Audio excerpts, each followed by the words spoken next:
Hello viewers, you're most welcome again to this channel by the name Chet Daniel Payne. So today I'll be taking you through information source or sources. So as we know, information source is actually where we get our information. So, and we have two sources, the primary, secondary, and let me take you now through. And first thing, I'm going to take you through introductory part, types of information sources, evaluating information sources, and I'll end by the primary source. As next time, we proceed into the secondary source, the characteristics, and the rest. On the introductory part, information source are places or material or platforms from which we gather data, information, or knowledge on a particular subject. This source can vary in types, accessibility, format, credibility, and purpose, as we all know. Information source serve as foundation for research, inquiry, and decision-making across all academic, professional, and everyday contexts. Going to the types of information sources, as I've told you in the beginning, that there are actually two types of information sources. The information sources can be classified into different types depending on the discipline, as below. As we are seeing, we have the primary here and the secondary. So, we are going to look at evaluating or how to evaluate information. We evaluate information source when choosing.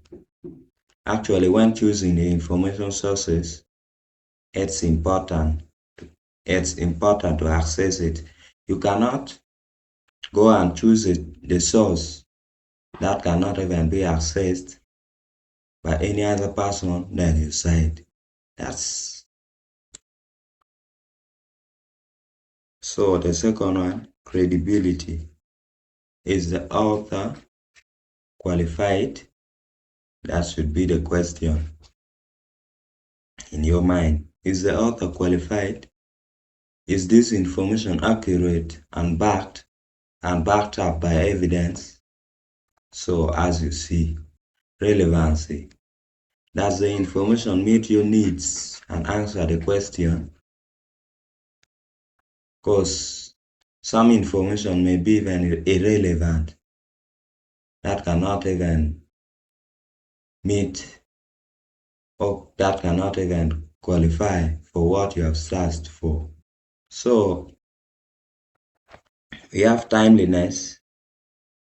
You should ask actually yourself, is this information updated or up to date and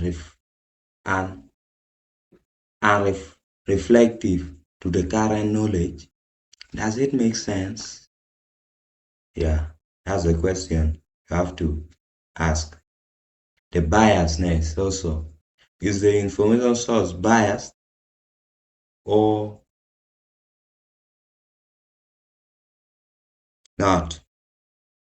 So, is the source objective or does it reflect personal or organizational agenda? So that's what you have to put into your mind when evaluating information sources. So we are going straight now to the primary source after evaluating the information sources now.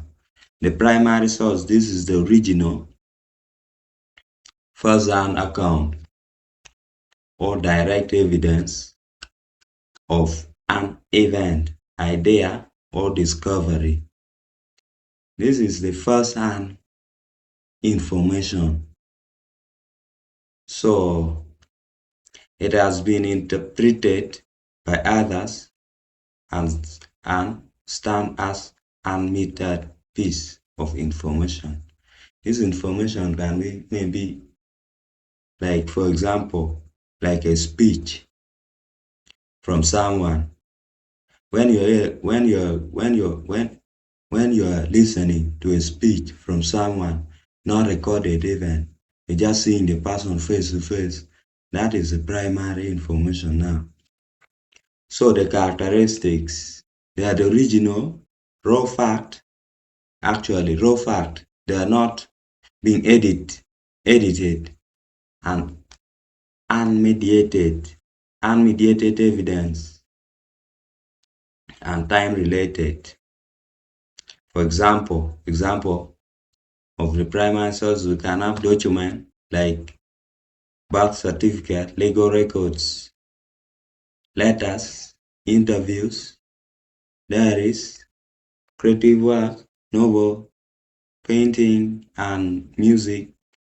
So we can have oral historical artifacts and scientific data.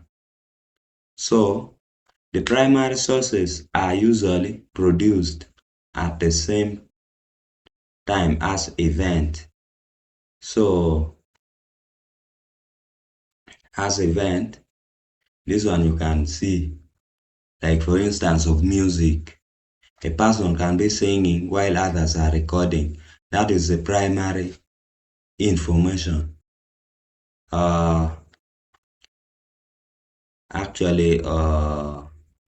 Phenomenon or the process being studied should be immediate. A recording should be immediate as that thing is taking place. The primary sources are usually produced at the same time as the event. So that's what I'm meaning. And they are invaluable in qualitative research. So this one, they are invaluable because you cannot maybe say, this one maybe there was an accident, then even not published anywhere, but it's a first-hand information. You cannot write about it in a qualitative research, because that one need you to maybe cite the sources and the rest, and the reference also needed, especially in historical, anthropology, and sociology, where understanding personal experience and direct evidence is paramount. So I think that is clear. Researchers use primary sources to test hypotheses, explore new angles of analysis, and gain evidence for argument. So members, thank you very much for watching, and I beg you to subscribe, and you will be well equipped with the information in time. And don't forget either to like, share this video. Thank you. You can even comment. May the Almighty God, Allah, bless you all.